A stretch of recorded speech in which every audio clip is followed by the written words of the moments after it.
Queridísimos amigos, bienvenidos nuevamente a este nuestro habitual encuentro de lectura y reflexión a partir de los escritos de la sierva de Dios, Luisa Picarreta.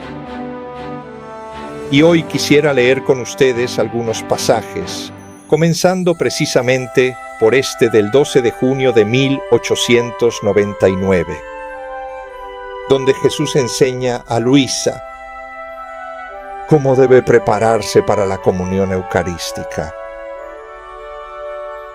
Es un excelente consejo el que Jesús da no solo a Luisa, sino que también nosotros podríamos ver cómo en realidad no somos tanto nosotros quienes nos preparamos para recibir la Eucaristía, sino que lo que nos corresponde es lo que Jesús le pide a Luisa, que se disponga y que deje que sea Jesús quien haga la preparación.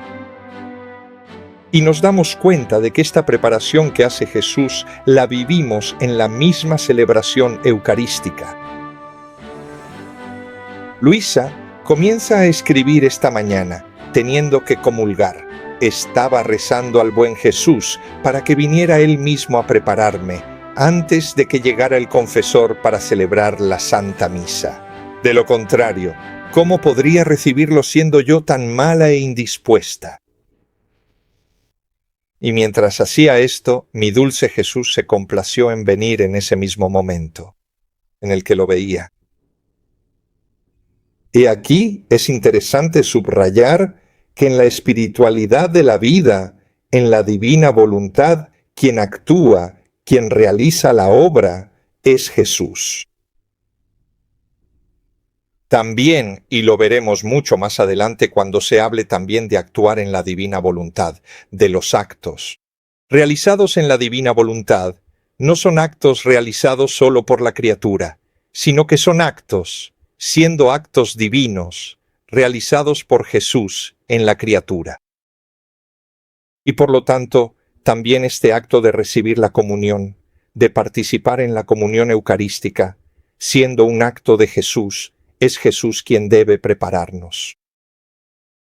Nuestra alma solo debe disponerse con humildad, dejarse preparar profundamente y permitir que la obra redentora de Jesús se realice plenamente en todos nosotros.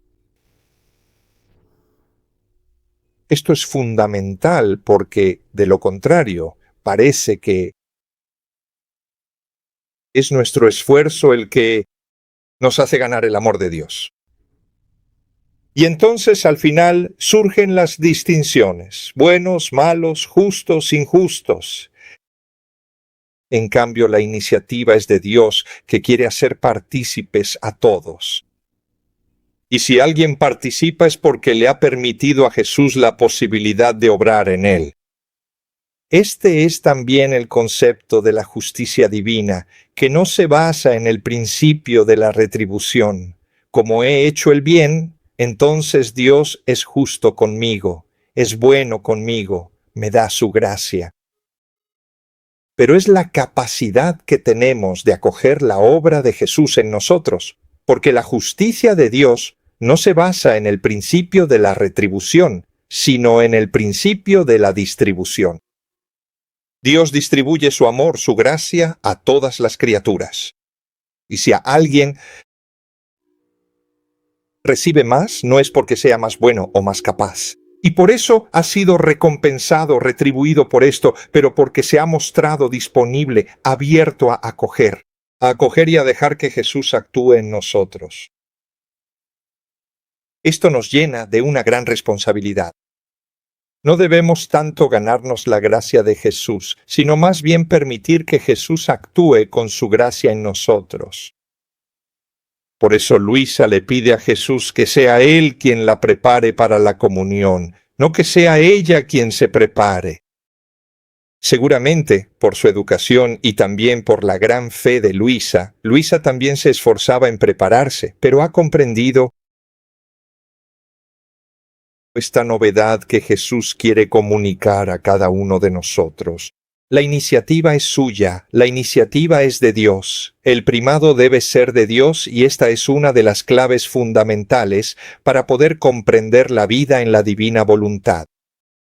No debemos considerarla como el fruto de nuestro esfuerzo, sino más bien como una consecuencia de nuestra apertura al misterio de Dios, de dejar entrar a Jesús en nuestra vida.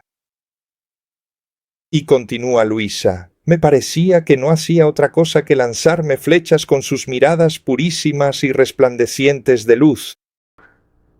¿Quién puede decir lo que operaban en mí esas miradas penetrantes que no dejaban escapar ni siquiera la sombra de una pequeña mancha? Es imposible poder expresarlo. Es más, habría querido pasar todo esto en silencio, porque las operaciones internas de la gracia difícilmente se pueden exponer tal cual con palabras. Más bien parece que se terminan falseando. Pero la señora Obediencia no lo permite, y cuando se trata de ella, hay que cerrar los ojos y ceder sin decir nada más. De lo contrario, hay problemas por todas partes, porque siendo señora, por sí misma se hace respetar. Vean de nuevo, lo vimos la vez pasada, este combate que ella tiene con la obediencia.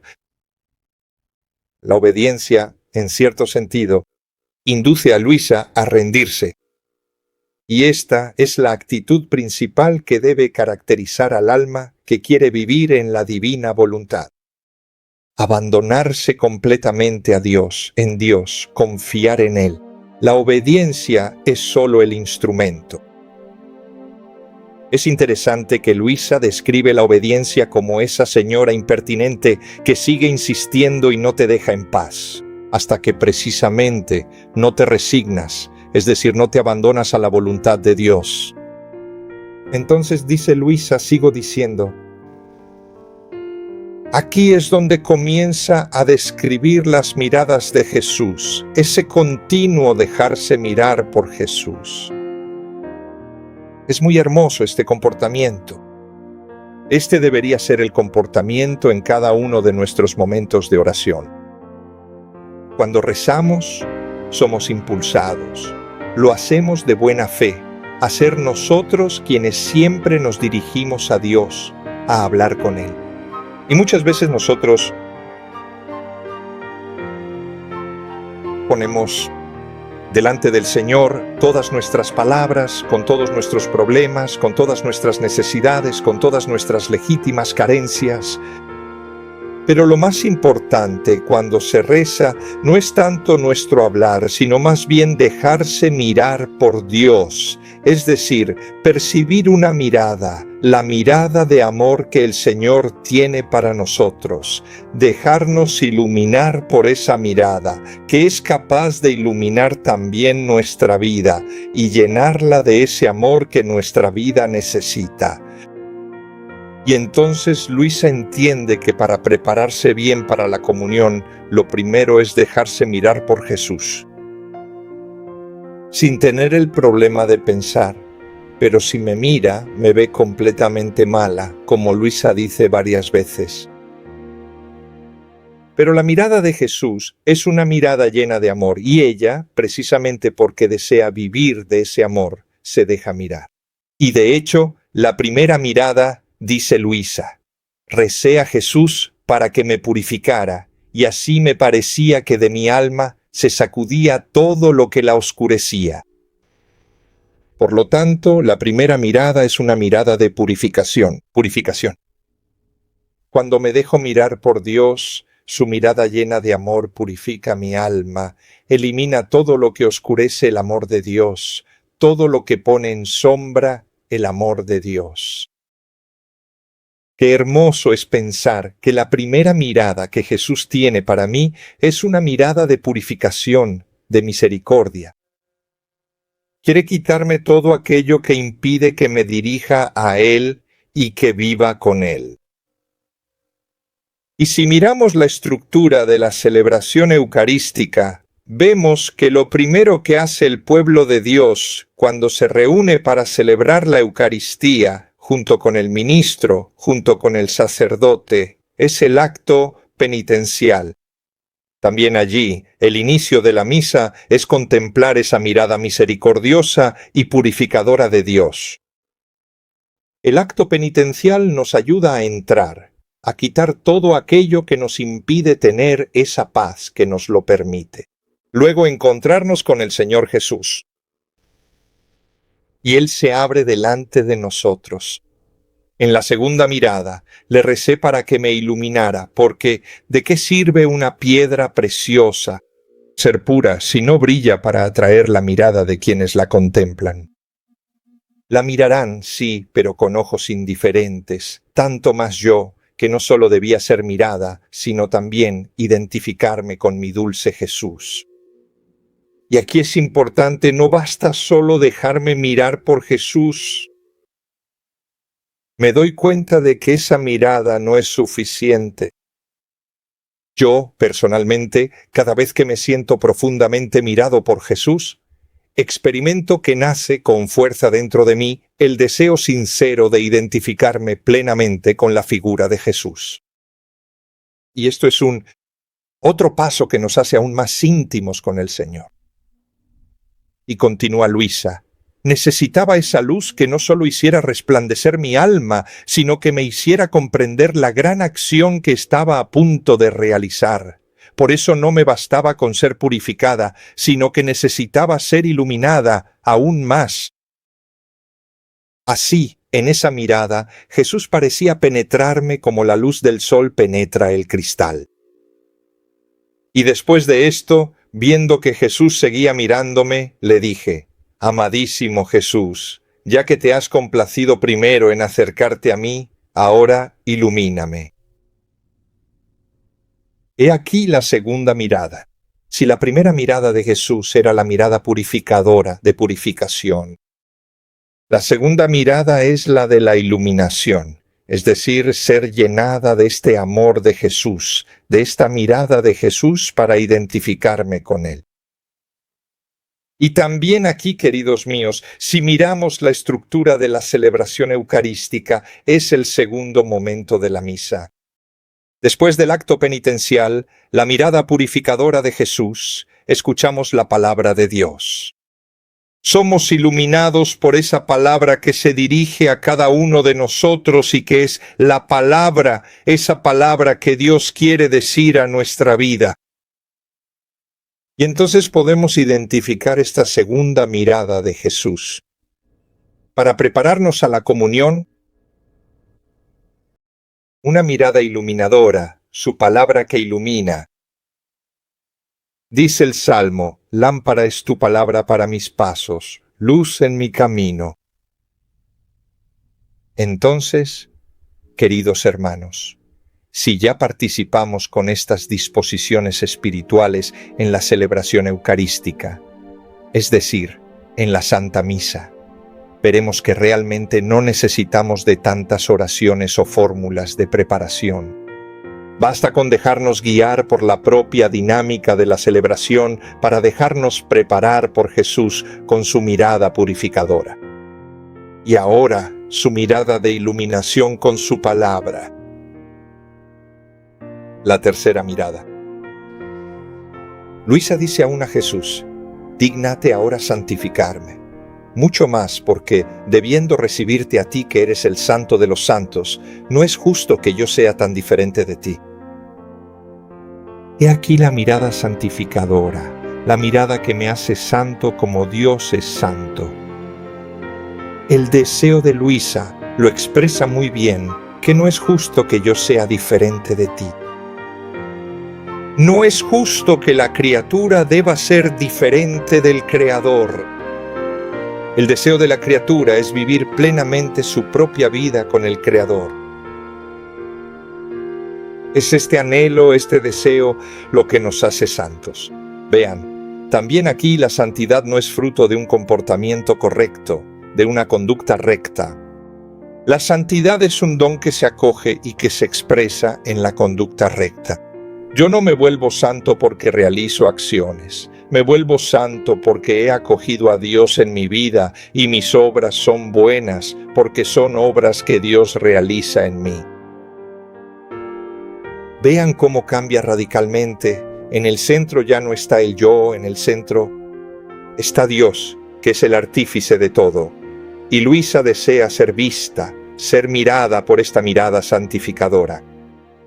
Y si miramos también aquí nuevamente la celebración eucarística, ¿dónde podemos ver esta acción santificadora?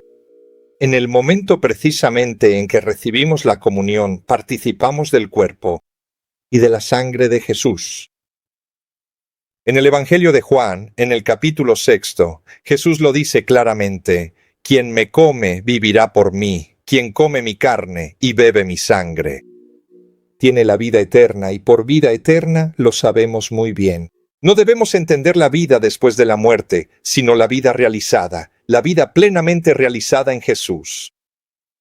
Es también el verbo. No dice quien come mi carne y bebe mi sangre tendrá, sino que tiene hoy inmediatamente, tiene la vida eterna, posee la vida eterna, posee la misma vida de la vida de Dios. Dios vive en la vida eterna. Quien se santifica a través de la Eucaristía recibe el cuerpo y la sangre de Jesús.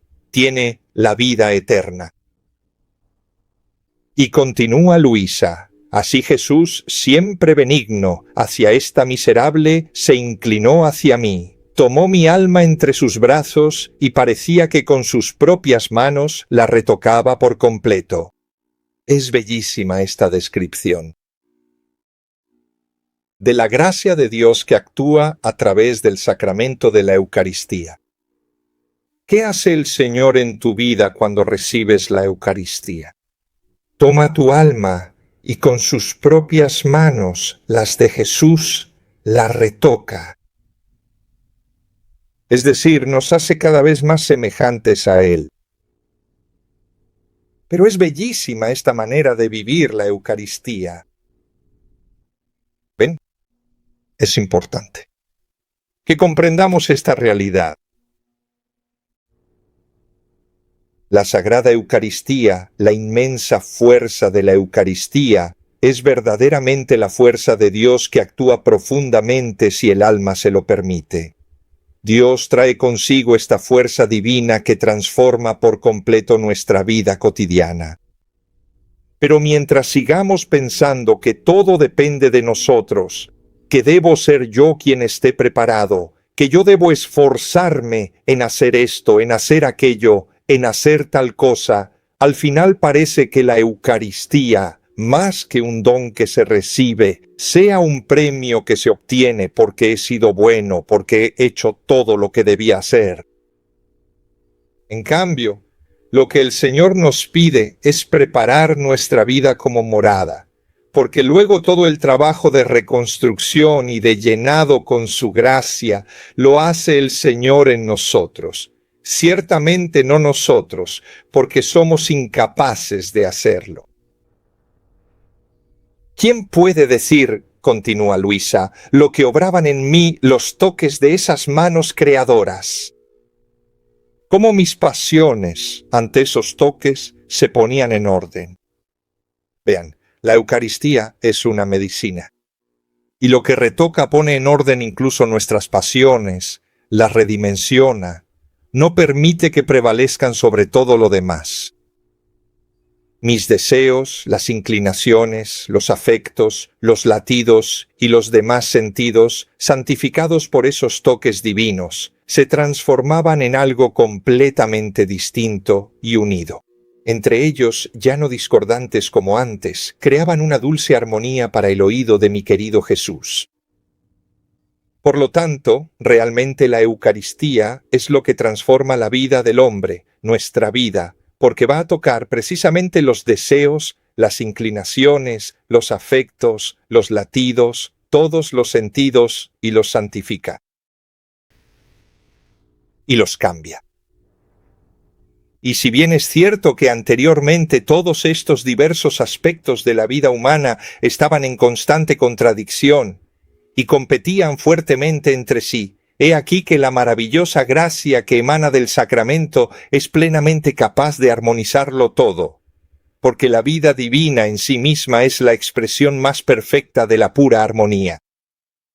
Cuando uno vive de la vida de Dios y está en armonía consigo mismo, está en armonía con los demás, está en armonía con las cosas. Pero cuando no se está en armonía con Dios, todo se vuelve desordenado.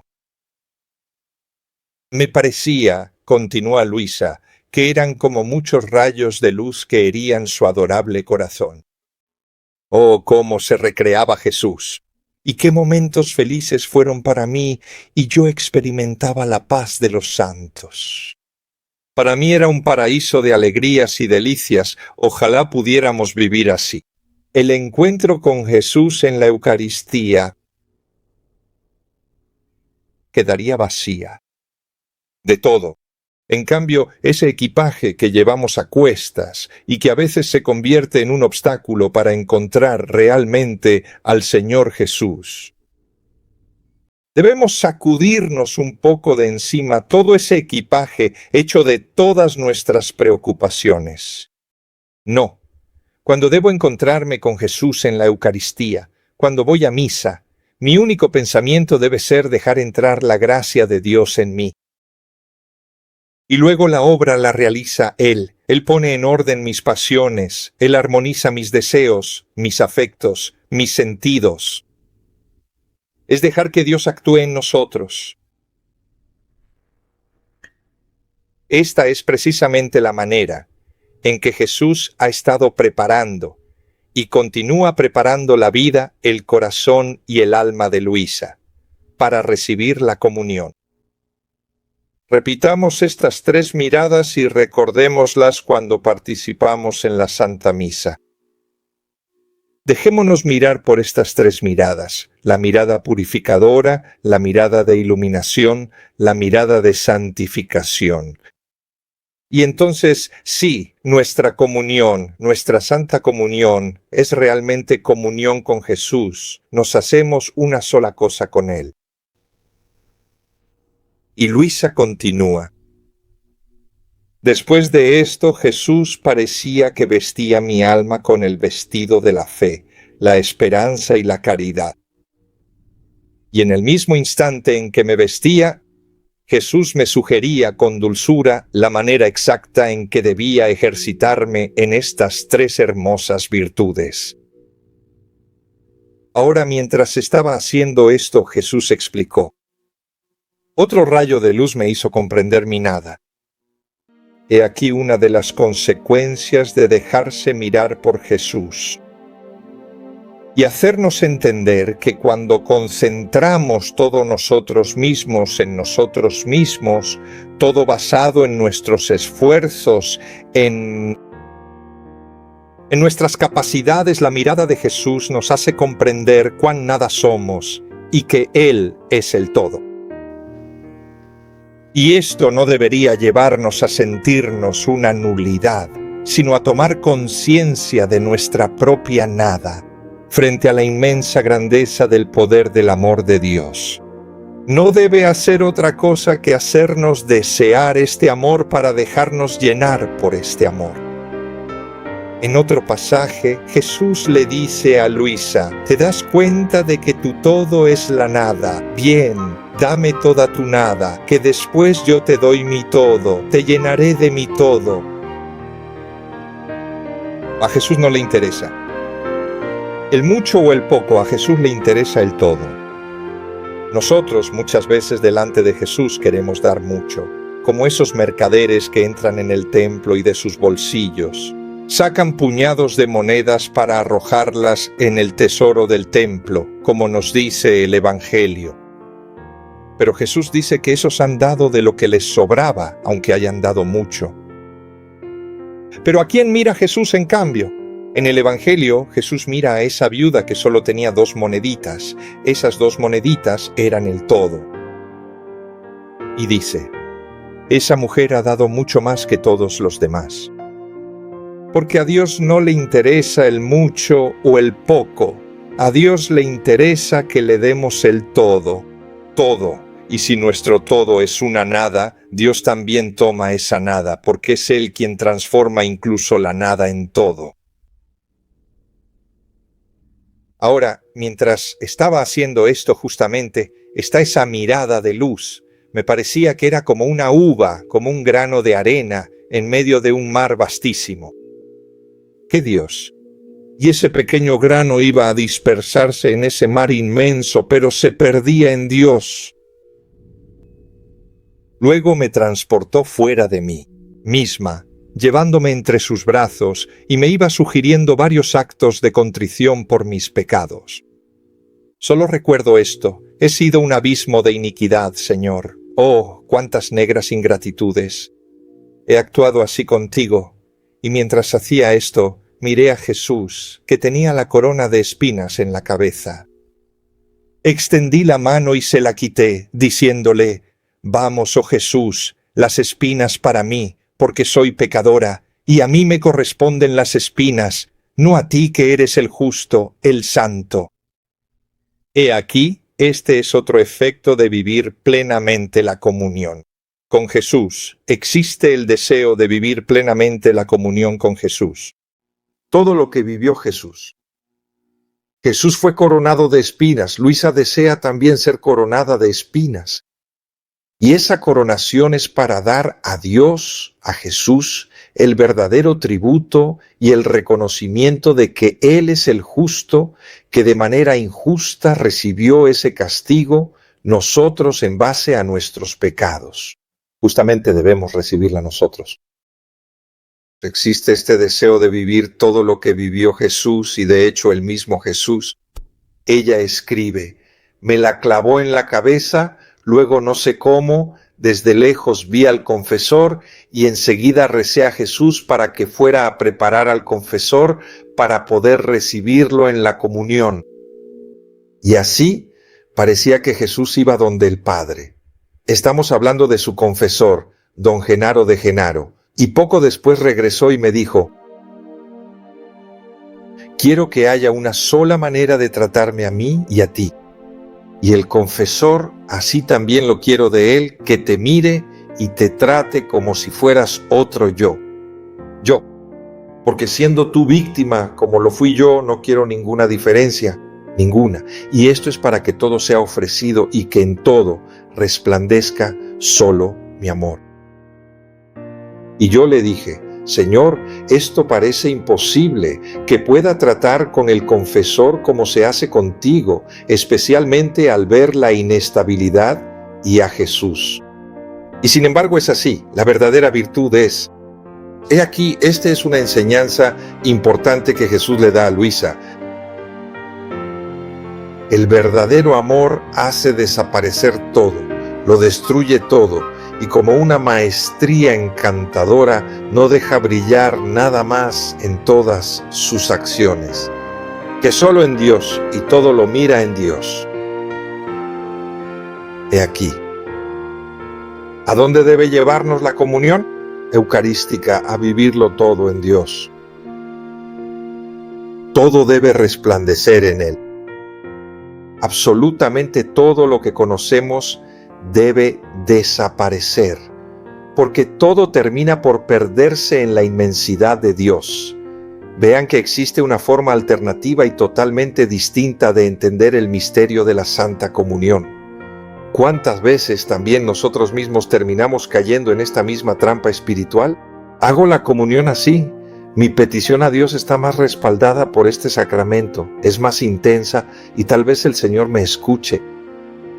Tengo esta intención, entonces voy a comulgar, así el Señor realiza y satisface este deseo mío.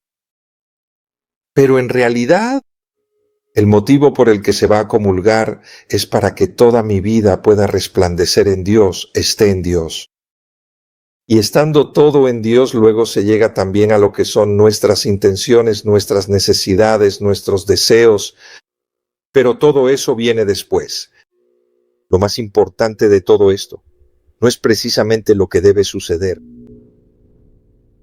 sino mi encuentro con el Señor. Esto es lo que debe realizarse en el encuentro con Jesús en la Eucaristía. De lo contrario, existe el riesgo. ¿Cuál es? El riesgo es reducir un misterio tan grande, un don tan grande del amor de Dios, a un simple intercambio comercial. Yo te doy mi tiempo, te doy mi devoción, estoy aquí para escucharte, estoy aquí en misa, mi práctica, y tú me das lo que yo necesito. Y Jesús dice: no es así como debe ser. Primero vivamos la comunión. Vive intensamente este encuentro como el encuentro en el que experimentas mi amor y te pierdes en este amor. Luego vienen las consecuencias. Los efectos serán positivos en tu vida, pero antes está este don total y este vivir juntos con Jesús. Y entonces, queridos, queremos pedirle al Señor, justamente motivados por esta enseñanza que Jesús le dio a Luisa, que también nosotros aprendamos a vivir el encuentro con Jesús en la Eucaristía de esta manera. Vaciémoslo de todo, precisamente. Ese comercio, ese dar y recibir, y nosotros, en cambio, nos centramos en el ser. La Eucaristía me hace ser para Dios y Dios para mí. Que Dios Todopoderoso te bendiga, Padre, Hijo y Espíritu Santo. Amén. Nos vemos el próximo sábado para otra sesión de reflexión, comenzando con los escritos de Luisa. Feliz sábado y feliz domingo a todos.